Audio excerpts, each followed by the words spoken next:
वक्रतुण्डं महाकाय सूर्यकोटिसम्प्रभा निर्विघ्नं कुरु मे देव सर्वकार्येषु सर्वदा। ओम गजाननं भूतगणाधिसेवितं कपित्थजमुखलुचारुभक्षम् उमासुतं शोकविनाशकारकं नमामि विघ्नेश्वरपादपङ्कजम्। देखिए, कोई पूजा में पाठ में जब कथा में पुराने पहले गणेश जी का नाम जरूर लेना चाहिए। अगर गणेश जी का नाम आप ले रही हैं तो आपका सारा काम हो जाएगा, सारा विघ्न दूर हो जाएंगे। अब ये हम आप लोगों को 23वां अध्याय भेज रहे हैं वैशाख महात्म का। अब वैशाख महात्म का कथा रोज सुनने का तो महत्व है ही है। तो अगर आप लोगों को अगर कथा अच्छा लग रहा है तो आप दूसरों को भेजिए, दूसरों को सुनाइए, उसको शेयर करिए, लाइव करिए। रोज पर डे करेंगी तो आप लोग को भी पुण्य मिलेगा। एक बार सब्सक्राइब कर देंगी तो लाइव रोज करिए और रोज कथा आप लोग को मिलता रहेगा। अब देखिए, वैशाख महात्म में सूत जी कहने लगे, शंख मुनि बड़े विस्मित हुए और व्याध भी विस्मित हुआ। तब शंख मुनि ने पूछा, तुम कौन हो और तुम्हारी ऐसी दशा कैसे हो गई थी? हे सौम, कौन कर्म से तेरी ऐसी शुभ बुद्धि हुई है और अकस्मात तेरी मुक्ति हो गई? यह तुम सब विस्तार पूर्वक हमारे सामने कहो। तब शंख ने ऐसा पूछा। तब वह दंड की तरह पृथ्वी पर गिर झुका और कहने लगा कि हम देखिए, पृथ्वी पर गिर के कहने लगा, शंख पूछ रहा है, कहने लगा कि मैं प्रयागराज में एक ब्राह्मण था, बहुत बक बक करता था और रूप और यौवन से युक्त, विद्या में सुंदर, गर्भित, धन्यवान, पुत्रवान, सदा अहंकार से दूषित कुशित मुनि का पुत्र। मेरा नाम रोचक था। आसन, शयन, निद्रा, व्याय, क्रिया, आसन, लोकचर्या, ब्याज, यही मेरा व्यापार था। मेरी किसी में श्रद्धा नहीं थी। वो बाघ बोल रहा है। ऋषि मुनि पूछ रहे हैं कि तुम किस कर्म के कारण से ऐसा हुए थे? तो ही बाघ से वो बता रहे थे कि मैं अगले जन्म में एक ब्राह्मण था और वो प्रयाग क्षेत्र में मैं ऐसा कुकर्म किया था।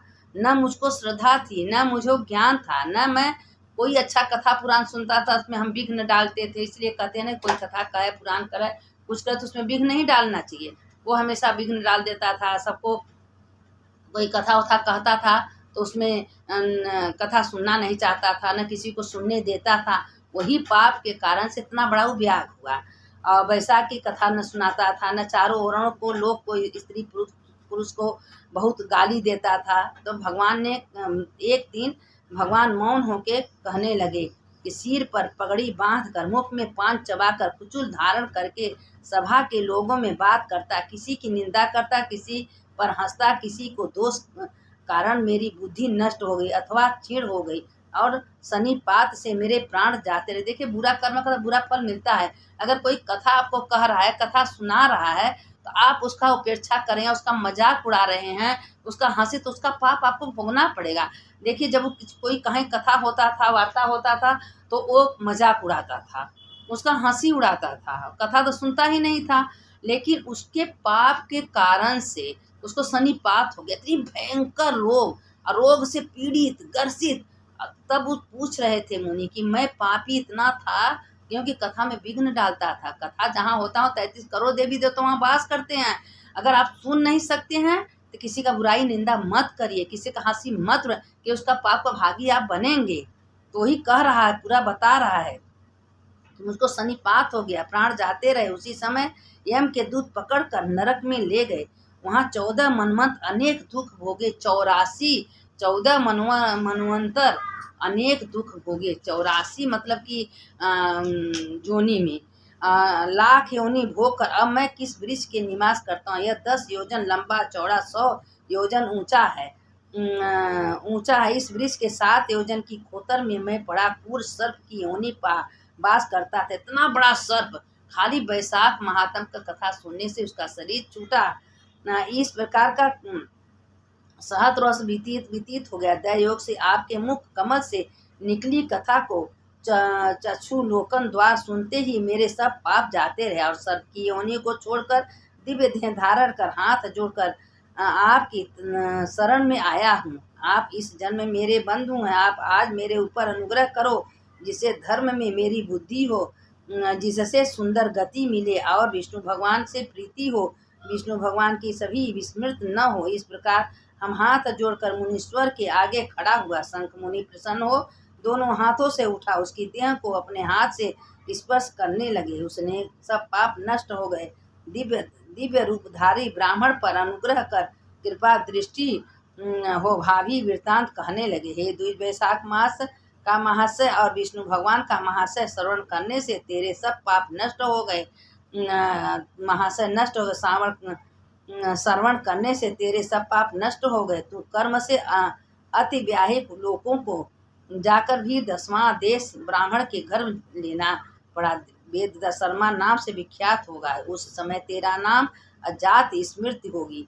इस स्मरण के अनुभव इस संपूर्ण इच्छाओं का त्याग कर विष्णु लोक को वैशाखो धर्म करेगा। जब जन्म में तू सदा विष्णु भगवान की कथा में तत्पर रहेगा तब तू सिद्धि प्राप्त करेगा और संपूर्ण बंधनों से छूटकर योगियों के भी दुर्लभ परम धाम तुम्हें प्राप्त होगी। इसीलिए कहते हैं कि देखिए कथा पुराण तो उसमें सहायता बनना चाहिए, किसी का मदद करना चाहिए। अगर उसमें कोई कथा कह रहा है, पुराण कर रहा है या कहीं तीर्थ कोई जाने का, उसमें आप मदद कर दीजिए। इसमें करने से सैकड़ों पाप नष्ट हो जाते हैं।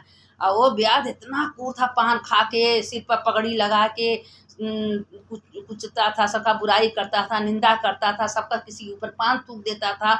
उसी के कारण से इतने बड़े नरक में रौरो नरक उसको भोगना पड़ा। इसीलिए कहते हैं बुरा कर्म मत करो, 4 दिन का जिंदगी है, किराया सरी किराया घर, बार बार कहते हैं कि मत बुरा कर्म करो, उसका फल भोगना ही पड़ेगा। अच्छा कर्म का अच्छा फल, बुरे का बुरा, पर मत करो बुरा कर्म। अच्छे कर्म करोगे आत्मा अच्छी कर्म से अच्छे जाएगी।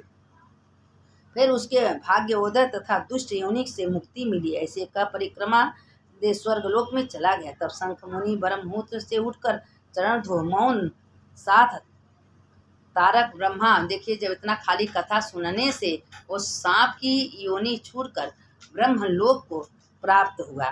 का ध्यान का 14 क्रियाओं से निश्चित हो। सूर्योदय से पहले स्नान कर, संध्या वदन कर, सबका तर्पण कर, प्रसन्न मन से व्याघ को बुला सिर पर पोक्षण कर, वेद से अधिक पवित्र शुभ फलदायक राम या 2 अक्षर किए और ऐसे अनंत नामों से अधिक विष्णु के सहस्त्र नाम है।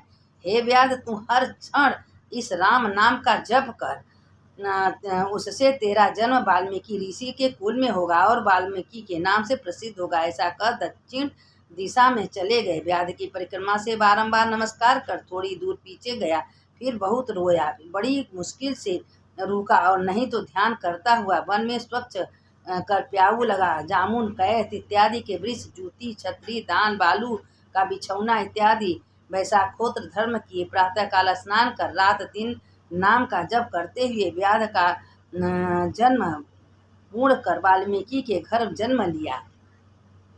उसी सरोवर के कृषि कोई दुस्तर तप करते हुए जिसके 12 का सब काम छोड़ दिए, उसके देह पर बहुत काल से सर्प की बाबी बन गई और इसी हेतु से उन्हें वाल्मीकि कहने लगे।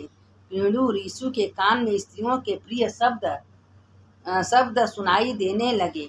चलायमान होने पर एक भील जाति की स्त्री कोला वाल्मीकि नाम पुत्र उत्पन्न हुआ। राजन, हे वाल्मीकि संसार में बड़े यशस्वी और विख्यात हुए। उन्होंने मनोहर छंद से राम कथा रचकर संसार में प्रसिद्ध हुआ।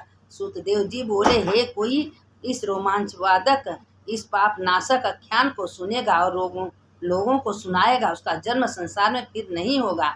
इसीलिए कहते हैं, बार बार कहते हैं कि कथा आप लोग सुनिए, दूसरों को सुनाइए, कथा भेजिए, लाइक करिए, शेयर करिए, कमेंट करिए और इसको भेजिए दूसरे को। जो ऐसा करता है उसके समस्त पाप नष्ट हो जाते हैं। कहते हैं ना लोग, कथा सुनने का बहुत बड़ा महत्व होता है, सुनाने का बहुत बड़ा महत्व होता है, अच्छी अच्छी बातें करने का महत्व होता है, किसी को प्रेरणा देने का महत्व होता है, किसी को अगर कोई को ज्ञान नहीं है तो उसको ज्ञान देने का। देखिए आपके पास विद्या है, ज्ञान है, तो सबको बांटिए। अगर जो बांटता है उसका समस्त पाप बताइए। इतने बड़े सांप, देखिए जब कथा का अपमान किया था, पान थूका था, पगड़ी पहन के, जूता खा के, सबका बुराई कर, इतने बड़े शनिपात के कारण बीमार होकर मर गया। मरने के बाद 14 वन नरक में भोगा, उसमें भोगा। उसके बाद बहुत बड़ा सांप हुआ एक पेड़ के खोतड़ा में, और सिर्फ कहीं से ऋषि मुनि आए थे। वहाँ वैशाख महीने कथा होता, 2 अक्षर उसके कान में पड़ा, उसका शरीर छूट गया। अब दिव्य विमान पर बैठ के स्वर्ग को जानने लगे। तो वही पूछ रहे थे कि तुम किस कारण से तुम्हारा ऐसा मुक्ति हुआ। तो वही बताया कि ऐसे ऐसे कर्म हम कुकर्म किए थे। आज हम बैसाख महीने का कथा सुनने से मेरा पाप नष्ट होता है। एक कथा जो सुनता है दूसरे को सुनाता है उसका भी पाप नष्ट हो जाता है। अब जो 24वां अध्याय कल आप लोग सुनिएगा, और सुनने का बहुत बड़ा महत्व होता है, पुण्य मिलता है, पाप नष्ट होता है। सुनने वाले की जय, सुनाने वाले की जय। अच्युतम केशवम राम नारायणम कृष्ण दामोदरम वासुदेवम हरिम श्रीधरम माधवम गोपिका बल्लभम जानकी नायकम रामचंद्रम भजे। रामा कृष्णा वासुदेव भक्ति मुक्तिदायकम, रामा कृष्णा वासुदेव भक्ति मुक्ति। देखिए एक एक अक्षर कथा में अगर भगवान का नाम आप ले रहे हैं तो आपका समस्त पाप नष्ट हो रहा है। पाप तो ऐसा भागता है कि जैसे उचैली छोड़ के भागता है। इसीलिए कहते हैं कि भगवान का नाम लेने से, कीर्तन लेने से, जप करने से पाप भागता है। अगर किसी का अच्छा लोग कोई कर्म कर रहा है, आप अगर उसका मजाक उड़ाएं तो आपका मजाक भगवान उड़ाएंगे, इसमें कोई संशय नहीं। सुनने वाले की जय, सुनाने वाले जब आप एक भोलेनाथ की कथा सुन लीजिए, भोलेनाथ की कथा तो सुनना ही सुनना है। शंकर शंकर हर हर शंकर, शंकर शंकर जय जय शंकर, शंकर शंकर हर हर शंकर, शंकर शंकर जय। मंगल भवन मंगल हारी उमा जपते ही त्रिपुरारी, हर हर महादेव घर घर महादेव। भोलेनाथ की कथा सुनिए। एक गांव में एक किसान थे, बहुत गरीब थे। मियाँ बीवी रहते थे एक झोपड़ी में, लेकिन भगवान भोलेनाथ की इतना ज़्यादा पूजा करते, दिन रात भगवान का पूजा करते थे। और भगवान से कहते थे, भगवान हमको कुछ नहीं चाहिए, हमको आपने बहुत दिया, बस हम आपका दर्शन करना चाहते हैं, हम आपका दर्शन करना चाहते हैं। हे शिव, हे भोले, हे परमेश्वर, हम आपका दर्शन करने चाहते हैं। हे कैलाशी पति, हे पार्वती पति, हे गणेश के माता, हे कार्तिक के माता, हम आपके दर्शन करना चाहते हैं। हे अशोक सुंदरी की माता, हम आपके दर्शन करना था। हमेशा यही प्रार्थना करते थे दोनों मियाँ, दिन रात भगवान का, शंकर जी का प्रार्थना करते थे। हे भोलेनाथ, हम आपका दर्शन करना चाहते हैं। दिन रात भगवान का पूजा करते दोनों प्राणी। कुछ खाने को नहीं था लेकिन उसी में खुश थे, कभी भगवान से कुछ मांगते नहीं थे। अब भगवान देखते देखते कहीं दोनों इतना मेरा पूजा करते हैं, कभी हमसे कुछ मांगते नहीं, इतना गरीबी में जीवन बिताते हैं, तो इसको अगर हमको जाना पड़ेगा।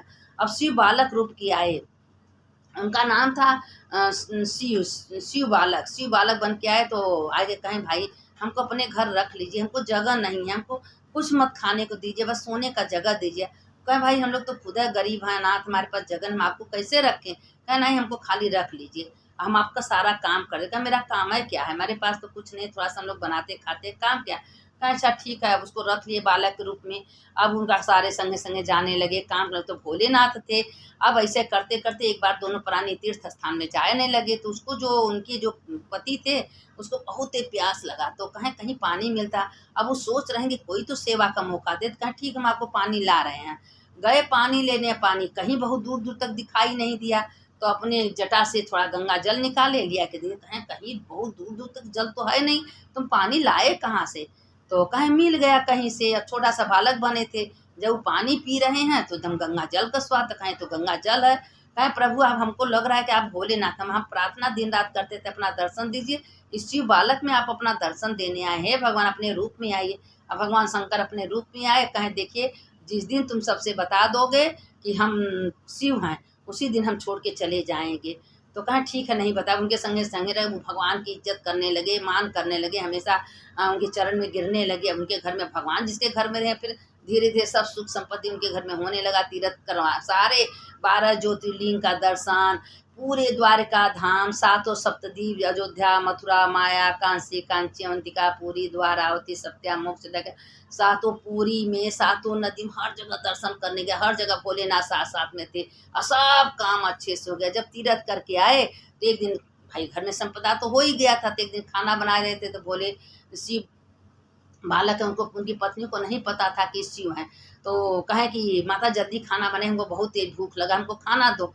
तो कहे बना रहे हैं ना, वो डंडा उठाई मारने के लिए। तब से उतने में ब्राह्मण जो उनके पति थे आ गए। तो कहे तो अरे घोड़ीन, अरे पापिन, तुम क्या कर रही हो, शिव को मान लियो, भगवान है, भोलेनाथ है, तुमको नरकों में ठिकान नहीं मिलेगा, तुम ऐसा क्यों कर रही हो। कहे हाँ, मुँह बाया का बाया रह गया, डंडा हाथ में रह गया। कहे आप क्यों, आपको मालूम था कि शिव, क्यों नहीं बताए। हे भगवान हम उसी समय शिव कहे थे तुम जिस दिन किसी को बता दोगे उसी दिन हम चले जाएंगे। शिव अपना तुरंत अंतर ध्यान हो गए और लगी प्रार्थना करने। हे भगवान हमसे बहुत बड़ा गलती हो बता, शिव हमारे घर में थे, हम शिव से काम करवाए तो कहा तुम ही तो दिन रात प्रार्थना करती थी कि हे शिव हमको दर्शन दीजिए। भगवान अपने भक्तों का प्रार्थना सुनते हैं, तो इसीलिए लोग कहते हैं कि जो भगवान का प्रार्थना करता है, कथा सुनता है, सुनाता है, भगवान से मन से प्रार्थना मनन करता है, भगवान सबका सुनते हैं। अब दिन रात भगवान से कहने लगे हे भगवान मेरा कथा सुनिए, हे भगवान मेरा मनन करिए, हम आपका दर्शन करना चाहते हैं। हे भगवान हमारे सामने भगवान बालक रूप में आ गए और तुमको दर्शन देने के लिए। भगवान अंतर ध्यान हो गए, कहें आपको पता था आप क्यों नहीं बताए, तो कहें भगवान हमको शंकर जी मना किए थे इसीलिए नहीं बताए। अब लगी रोगे, भगवान सामने नहीं आए, लेकिन उनकी आकाशवाणी में हुआ कि चिंता मत करो हम तुमको दर्शन दे दिए हैं। जब तक तुम लोग जियोगे मेरा नाम स्मरण करोगे, मरने के बाद मेरे लोक में आओगे, क्योंकि हम अपने भक्त के हृदय में रहते हैं। मेरे भक्त जहाँ रहते हैं वही जगह हम वास करते हैं। और जो मेरा मनन चिंतन करता है, हमसे कुछ नहीं मांगता, उसका तो भंडार हम ऐसा भर देते हैं कि उसके घर में कभी कोई चीज़ की कमी नहीं छोड़ते हैं। तो तुम मेरा नाम ले रहे हो, मेरा भजन कर रहे हो, तो हम तो भक्त के हृदय में वास करते हैं। जो मन से एक ब्राह्मण था, वो कभी पूजा पाठ कुछ नहीं जानता था, खाली हमेशा कहता था कि भगवान होते तो उसका चुटिया करते, भगवान होते तो उनको नहवाते, भगवान मेरे सामने रहते तो उनको नहवाते, खाना खिलाते बार। अब भगवान को इतना अच्छा लग रहा था वो प्रार्थना करने के बाद कि कोई आया महात्मा उसको बता दे ऐसे नहीं करते, क्या तुम भगवान को नहवाओगे तो भगवान को बार बनाओगे। अब गुस्सा में वो वैसे करने लगा। भगवान उसको डांटे जाके तुम क्यों करे, जैसा वो प्रार्थना कर रहा था उसमें खुश थे, क्यों उसको तुम मना किए। तो इसीलिए कहते हैं कि मन से जहाँ बैठिए तहाँ भगवान का चिंतन करिए कि भगवान मेरे सामने हैं, भगवान को हम नहवा रहे हैं, भगवान के मंदिर सजा रहे हैं, भगवान के मंदिर की सफाई कर रहे हैं, भगवान को हम बेलपत्र जल पंचामृत चढ़ा रहे हैं। हे भोलेनाथ मेरे सामने हो, हे भोलेनाथ। अब भगवान का शुक्रिया अदा करिए, भगवान सवेरा हुआ हमको उठाए, भगवान जगाए हैं, भगवान हमको नहवाए हैं। देखिए किराया का शरीर है और करोड़पति अरबपति वो भी छोड़ के चले जाएंगे, हम भी चले जाएंगे। तो भगवान हमको खाने के दिए हैं, रहने की जगह दिए हैं, पहनने को कपड़ा दे रहे हैं, क्या चाहिए सब यही जग रह जाएगा। खूब अच्छे से पहनिए, खाइए, रहिए, कभी चिंतन कुछ मत करिए, खाली भगवान का चिंतन करिए। उठते भगवान, बैठते भगवान, चलते भगवान, सोते भगवान, जागते भगवान, दिन भर भगवान के नाम से काम करिए। सारा काम भगवान करते हैं। कलयुग नाम ही आधारा, कलयुग में नाम ही आधारा है, कलयुग में नाम लेते रहिए। खाना बना, हम भगवान के लिए खाना बना रहे हैं, बच्चों को भगवान देखिए, घर में अतिथि आए उसको भगवान, सबको भगवान देखिए। अब भगवान देखते देखते भोजन बनाइए, खाना बनाइए, खिलाइए। जो ऐसा करता है उसका समस्त पाप भगवान नष्ट कर देते हैं और उसको एक दिन अपनी शरण ले लेते हैं। जब चंचुला रास्ते में जा रही थी, शिव पुराण कथा सुन रहे थे, उसको भगवान अपने शरण में पार्वती की सखी बनी। तो क्या हम लोग नहीं बनेंगे? अगर हम अच्छे मन से मंदिर जाएंगे, भगवान का चरण करेंगे, स्मरण करेंगे, आप व्रत रहेंगे, पूजा करेंगे, क्या भगवान मेरा नहीं सुनेंगे? जरूर सुनेंगे। सुनने वाले की जय, सुनाने वाले की जय। शंकर शंकर हर हर शंकर, शंकर शंकर जय जय शंकर। जो भगवान का चिंतन करता है, भगवान का नाम लेता है, भगवान का पूजा, भगवान उसके हृदय में वास करते हैं। तो इसीलिए कहते हैं सबको भेजिए, लाइक करिए, शेयर करिए। जो कथा बांटोगे आप पुण्य मिलता है, कथा सुनाने का बहुत बड़ा पुण्य मिलता है। सुनने वाले की जय, सुनाने वाले की जय। मंगल भवन मंगलहारी उमा जपत ही त्रिपुरा, हर हर महादेव, हर हर महादेव, घर घर महादेव। सुनने वाले की जय, सुनाने वाले की